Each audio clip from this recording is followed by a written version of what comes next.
tell and them about. I can give you as long as you need. Perfect. How's 15?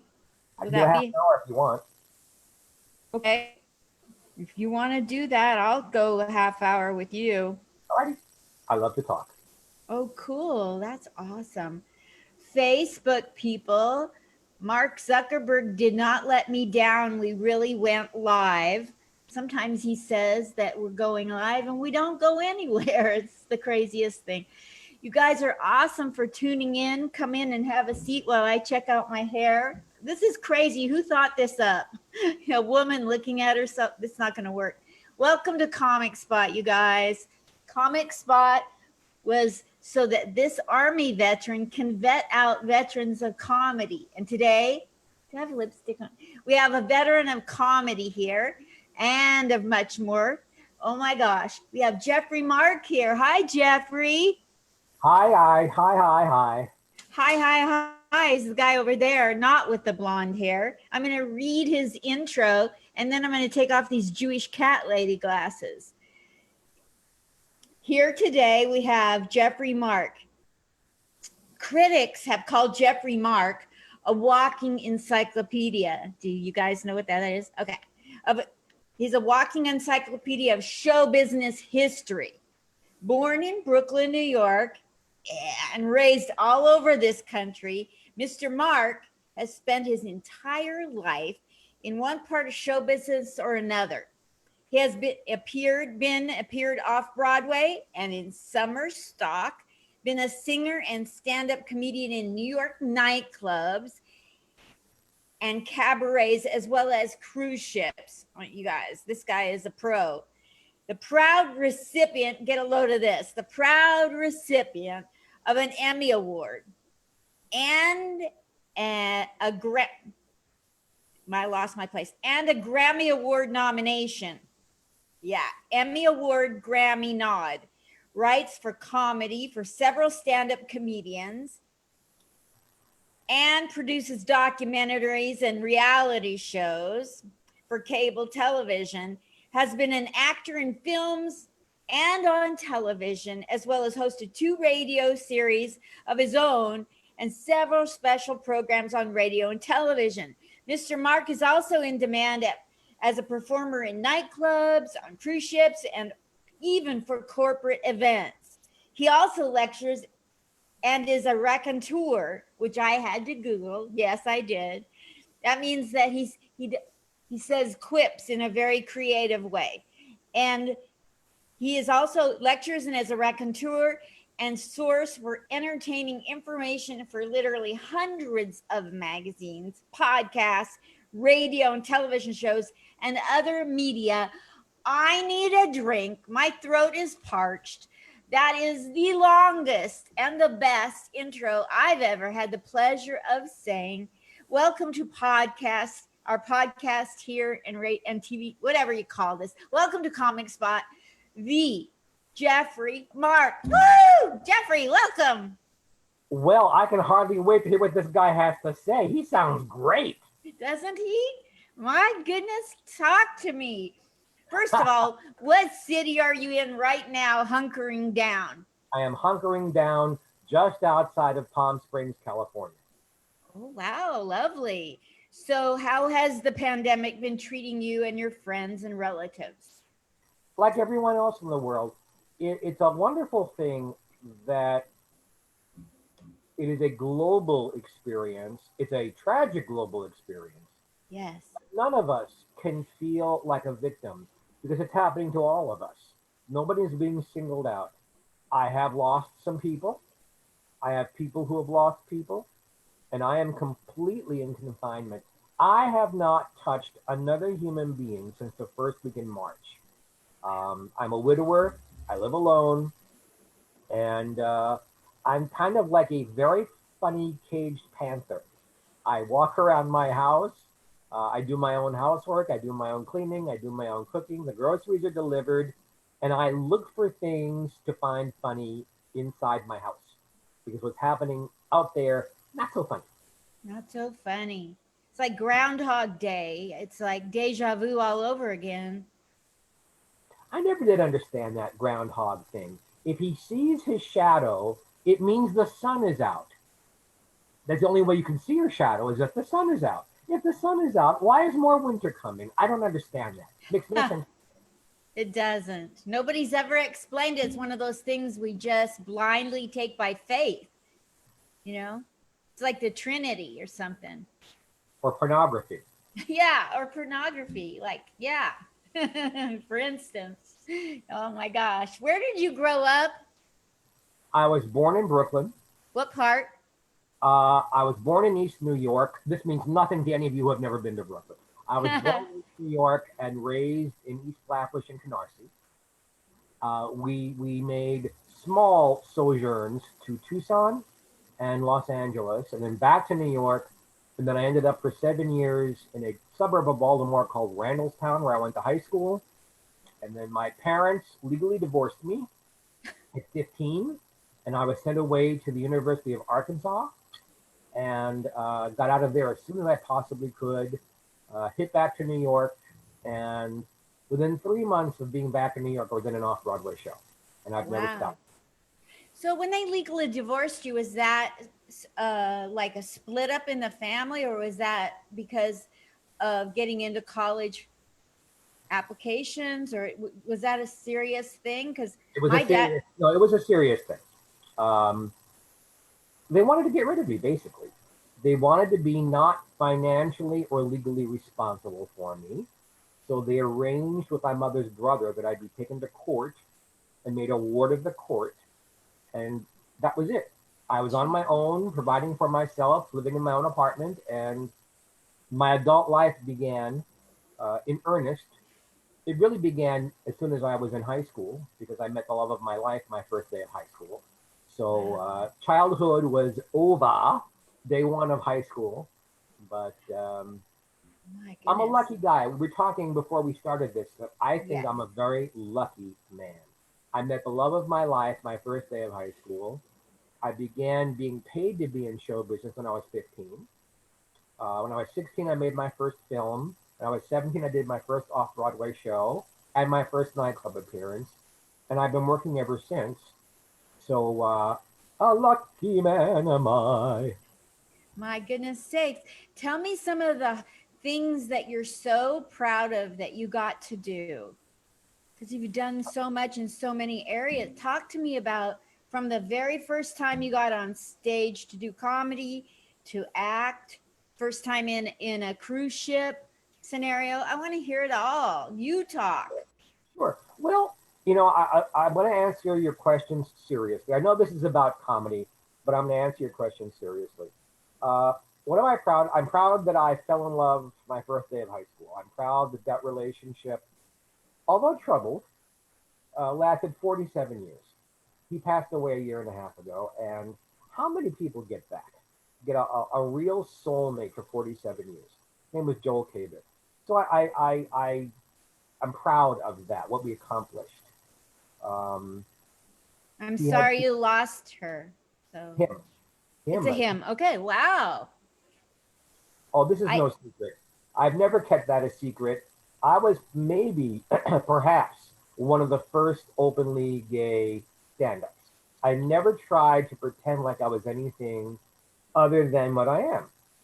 I don't play it. I don't play it up. I don't play it. I'm not a professional gay person. I'm Jeff.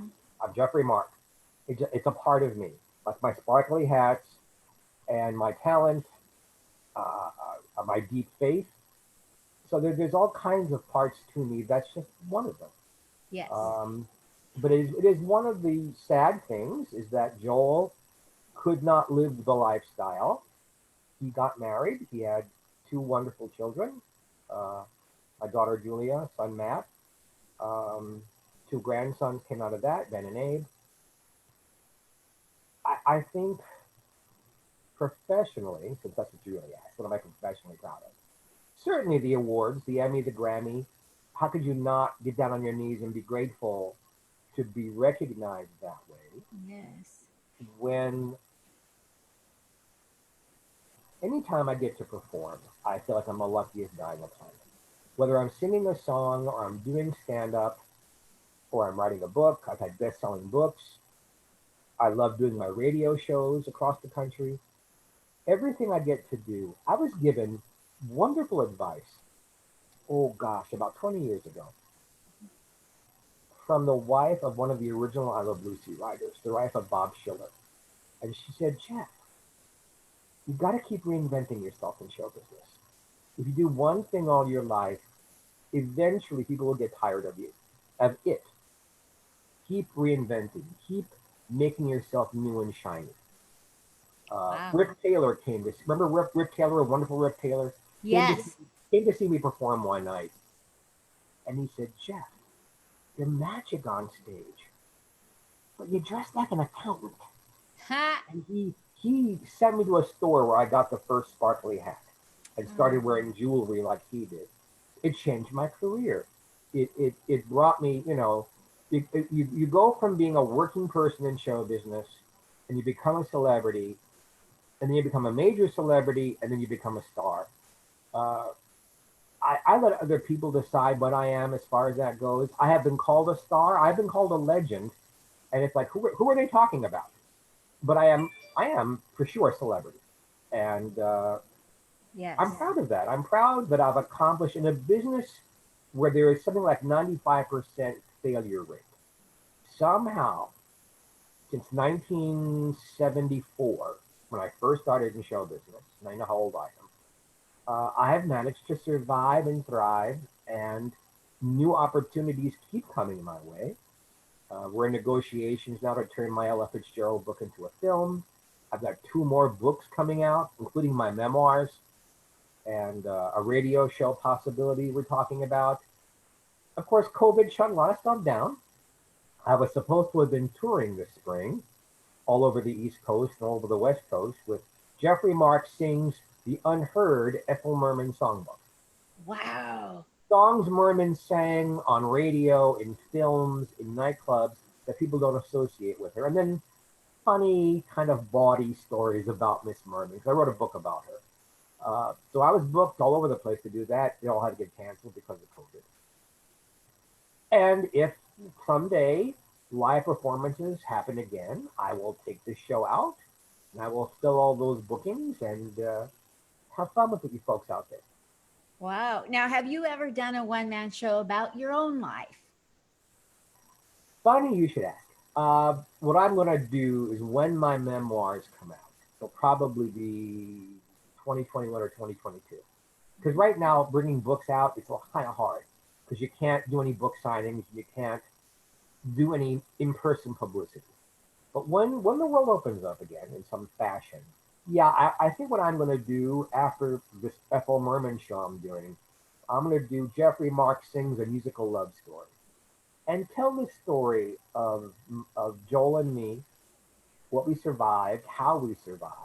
Because how is the question I get asked the most often. How could you keep a relationship a secret for 47 years? How could you stay with one person for 47 years? How could you not insist that he leave his wife and be with you? How? Well, I want to do a show that answers the who, what, where, why, how questions. And of course, do it with humor. I'm not a tragedian particularly.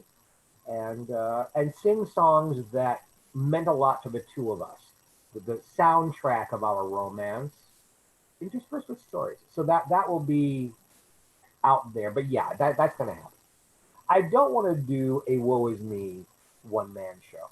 I've seen wonderful people. Rick Taylor did one. Charles Nelson Riley did one, talking about their abusive childhoods, what they had to put up with for being gay. Um, I had an abusive childhood too, but read the book. I'd rather celebrate my life than cry about it. Absolutely. Lucy Arnaz gave me a great piece of advice. She always does.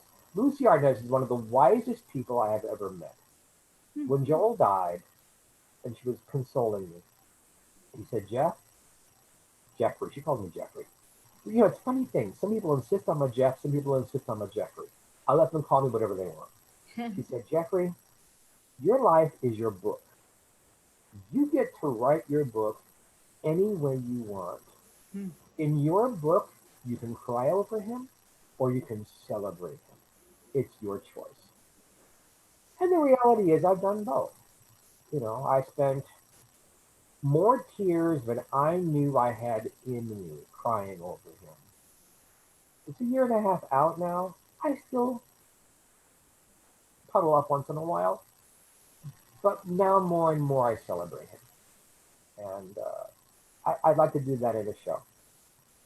That'll be awesome. That'll be awesome. You have so much history in show business and history with Joel. Did you say Joel? I certainly did. Okay. The audio isn't very loud. I have trouble hearing, and I didn't catch that Well, it was. then I will move in a little bit closer. It That's makes my face too big, but you'll hear me better. Thank you so much for doing that. Yeah. So you had a relationship for 47 years. So I know you've got a book and you're going to have a one-man show about it, etc. But seriously, you were involved in a relationship with a man where the world, in a time when the world was not pro inclusive. So how is it that you stayed so nice without getting bitter at the world for treating you badly? They had to Um, treat you badly. you had to have lived through the times. Uh, but people, one of the hows, like, how did you do that? Well, you had to live through it. You had to be in Joel's house when his father beat him in front of me because of us. Well, then you understand why he wanted to keep it a secret. He was ashamed. And he was ashamed that I saw it. And he was ashamed of being ashamed. And there's just all these levels of shame. We lived through an era where there wasn't even a vocabulary yet. No one said gay. That wasn't a word. Do you know where the word comes from, by the way? Probably happy. No, no, no. It's got nothing to do with happy. No, I have no In idea. New York City, Mm-hmm. when people begin to gather, 100 years ago, to say, look, we need to survive here. How are we going to do it? The police kept raiding any kind of meetings of that sort. And they didn't know where to meet where it would be safe. So they found this little street in Greenwich Village. It's a little half moon street. I'm getting out of half like this, cobblestone street like this. And they would be in the middle of the street, meeting on the top floor of an apartment building. And they could see, no one could surprise them from anywhere. They could see everywhere, including the back of the apartment. And they were safe there. The name of that street, the cobblestones are still there. It still exists in Greenwich Village in New York, was called Gay Street. And Wow. as people do, oh, are you going to go to those gay meetings? And then the people who attended eventually became those gay people. Then the word kind of traveled to, if you were in a bar or a place and you wanted, I was not born yet. You met an attractive person or just someone you wanted to chat with. You could turn to them and say, are you having a gay time tonight? And they would go, oh yes, I'm having a very gay time tonight. You knew they weren't a cop, that you weren't going to get arrested for saying, hey, nice suit. Because in those days you could. Wow. Then Cary Grant brought the word out. Cary Grant did a film called Bringing Up Baby with Katharine Hepburn. And in the film, I won't explain why, he's wearing a woman's negligee to answer the kitchen door. And some stuffy old woman with a lorgnette is like, oh dear. And he says what he has to say, shuts the door, and then opens it and screams, and besides, I've gone gay, and slams the door. And they kept it in the film because it wasn't in the script. That's where the word gay for homosexual began to be in the public. But newspapers wouldn't use it. The New York Times didn't use the word gay until the 1990s. So if you live through all of that, it doesn't make it right. It doesn't make it easier to swallow, but it helps to understand why things were the way they were. My parents weren't any better about it. My father's family were, you got to fix that boy. There's something wrong with him, kind of thing. I don't live my life to please anybody else. I don't live my life to fulfill my sex life or my romantic life. My romantic life was filled. We had to have an open relationship because he was married, and I wasn't going to stay home, you know, doing crossword puzzles the rest of my life. But the larger part of my life is my career and my charity work. And those are the things for which, if I get to take a bow, I take a bow. You know, being very smart, which I am, Yes. being very talented, which I am, Which I am. being kind of handsome, which I Which am. I am. I cannot take any bows for any of that. I was born that way. All right? It was a gift. Mhm. I did nothing to deserve it. Nothing. I can't take a bow for existing. Mhm. That wasn't my doing. I guess my parents could take a bow. They had sex once. And I mean, maybe only once. They had sex once. I was born. But what I have done with my intellect, my talent, my heart, my looks, what I've done with it, I can take some credit for. I fought very large odds to be where I am today. Yes, you did. I had very little upbringing. I was on my own with no financial backing. I paid for college myself. I even paid for my own bar mitzvah. I mean, Wow. yeah, people don't know That gives me chills. well, people don't know it, but that's how it happened. It's a long story. It'll be in the book. Mhm. But I lived through the AIDS crisis and didn't get HIV. What I did was raise money to fight it. Dr. Matilda Krim, who started AMFAR with Elizabeth Taylor, came Who to me. started what? AMFAR, which is the worldwide agency that battles HIV, still looking for a cure, but it's why so many humans are able to live long, decent lives today because of the work they did. Dr. Krim came to me and said, we have no money.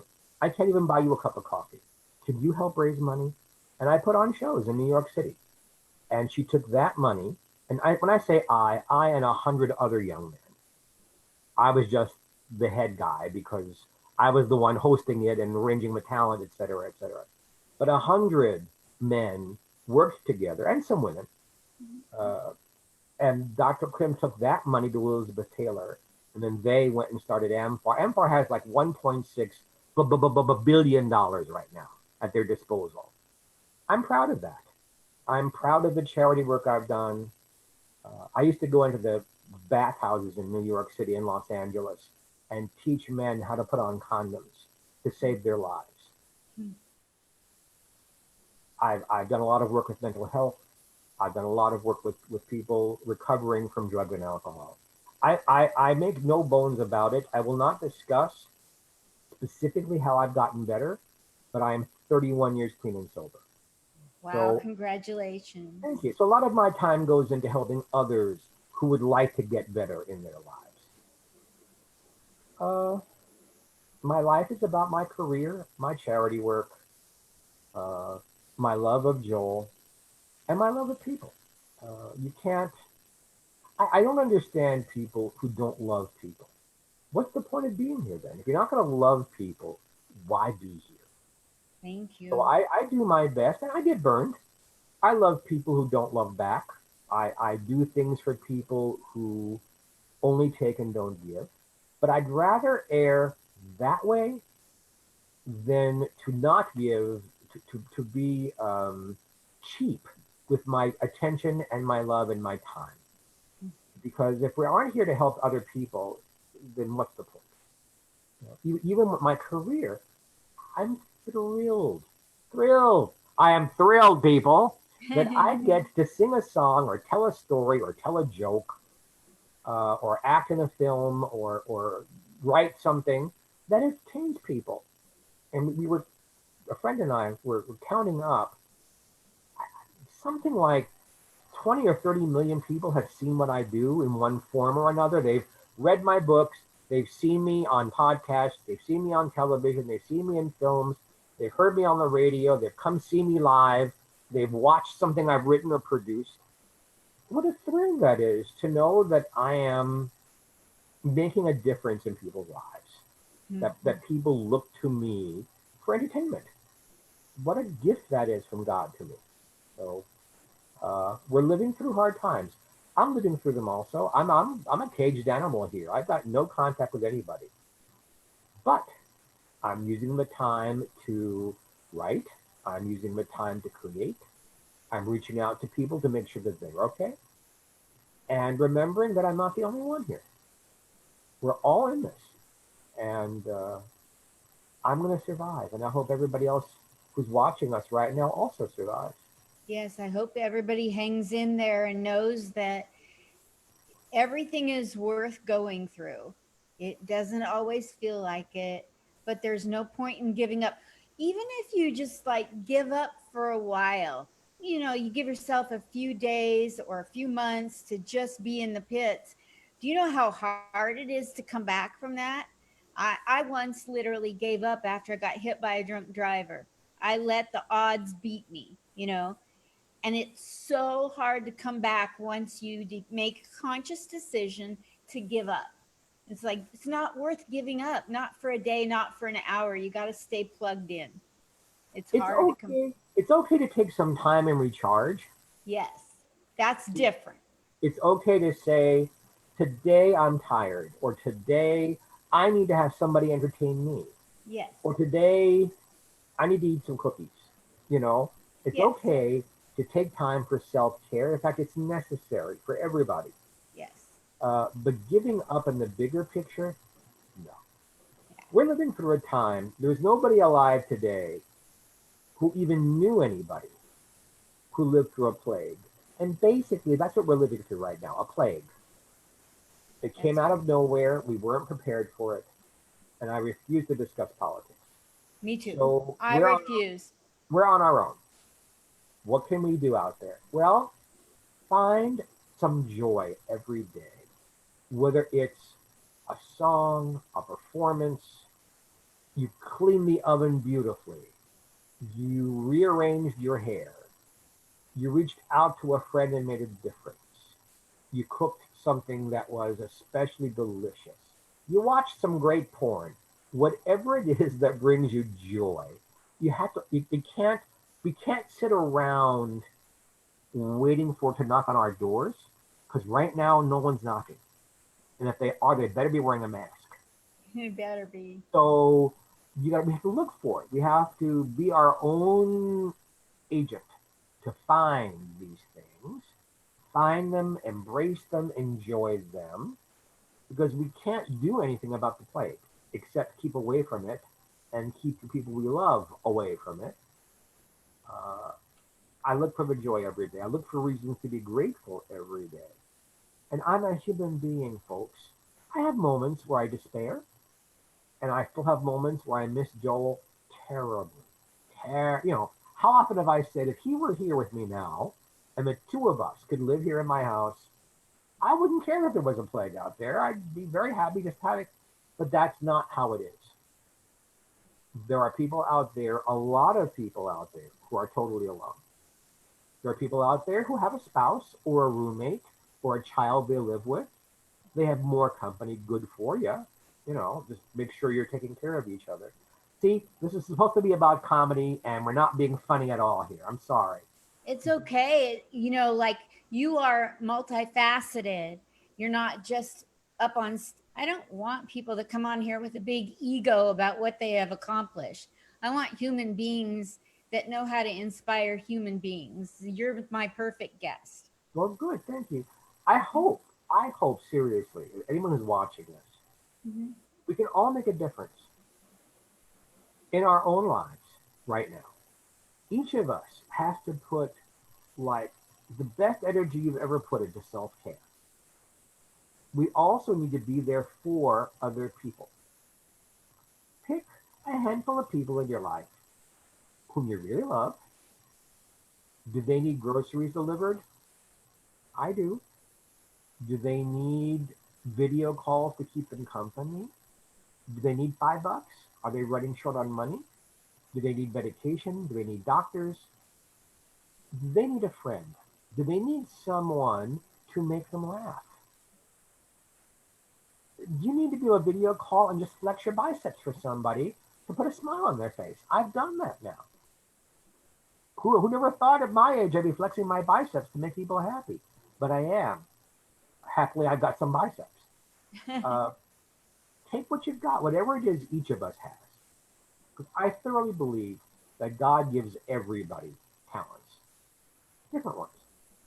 A lot of people aren't even aware of what their talents are, and a lot of people are afraid of their own talents because it makes them different. And I can't be different. I have to be just like everybody else.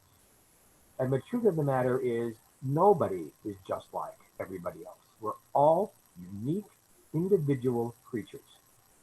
And I've been hearing since I'm a tiny little boy the meaning of life.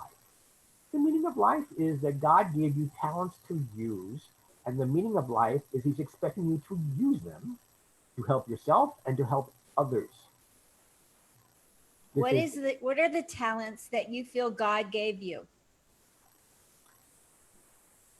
He gave me, if we go by IQ points, a genius intellect to think things through, to help other people think things through, to wrestle with concepts.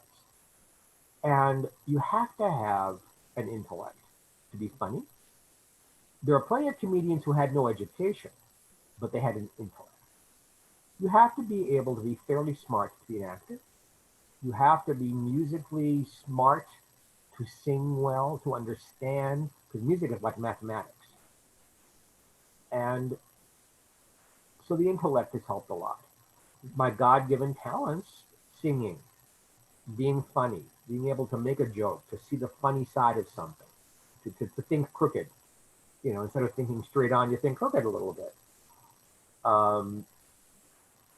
It not only helps me laugh at life, it helps other people to laugh at life.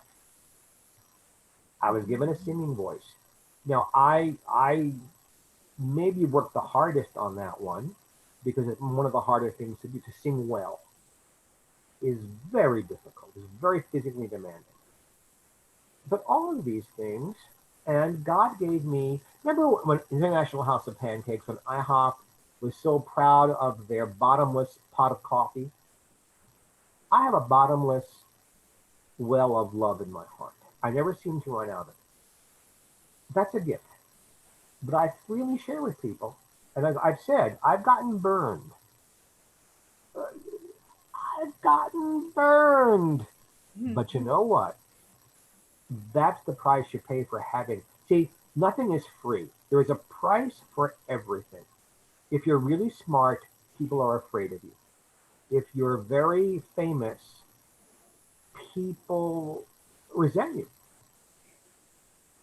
People who are men who are very tall or very muscular or very well endowed, or women who are very well endowed, people are jealous, people are resentful. People think that people who look like that have an easy life. No, they don't. They don't know who loves them for them, or who loves them for the cup size of their bra, or, how large things grow in passion. There are so many jokes I can make. I'm keeping it serious on purpose. There's a price. There's a price for all the gifts I have been given. And long ago, I had to decide for myself the price was worth it. There was a price for loving Joel. I'm okay with it. It was hard. It was hard keeping him a secret for 47 years. It was hard, our own children not exactly knowing who I was to them. Now they know. But when they were growing up, like, oh yeah, you're that guy Daddy's so close to. We don't quite understand who you are. There's a price. Nothing is free. But I believe what I've had to pay out, I've gotten back more than I've given out in price. Again, I'm the luckiest son of a gun on the planet, as far as I'm concerned. Doesn't mean I don't have bad days, bad moments. It doesn't mean I'm wealthy. I'm not wealthy. Trust me, I am not wealthy. Um, but I'm wealthy in love. I am wealthy in respect. I am wealthy in talent. I have thousands, if not millions, of fans out there. Ah, gosh, I'm a wealthy man. I've gotten to meet most of my heroes, dine with them, work with them, be in their homes, they be in my home. Gosh, I'm a wealthy man. Before I head out to go to my last interview for the day, that's my segue out of here. I I know hate to go. You're such a rich person to talk to. I'd like to have you back next month to talk more. I would love it. Okay, that makes me feel better about leaving today for the next interview. But what I want to know from you, I can almost predict your answer, but I'm going to ask it anyway because you need to speak for you. So, do you, Geoffrey Mark, feel you've already left your mark, your legacy, or is there a legacy that you're after that you haven't even touched on yet? I think the answer is both. Mhm. I'm very proud of what I've accomplished, and I'm thrilled to pieces that you and others feel I have a legacy. But I'd like to think that I have not yet accomplished what I'd like to accomplish. Um, I would like the story of my life to be an inspiration. I would like to really bring Joel's and my story to the public, to help others who have been in this situation. I want to be. You can tell I'm getting emotional. My voice went up. I want to. No, I want Yay. to say, folks, I'd like that a lot. Yeah, so I'm proud of what I have accomplished, but there's a lot more I want to accomplish, and we can talk about that the next time. And next Okay. time, I'll tell some jokes, or if you'd like, I'll even have music ready. I'll sing a song for you. Yes, please. As soon as we get off here, I'll book your August time with me. Okay. Sure. Wonderful. Thank you so much. So It's been a I have all your social media links and I'll put them on here.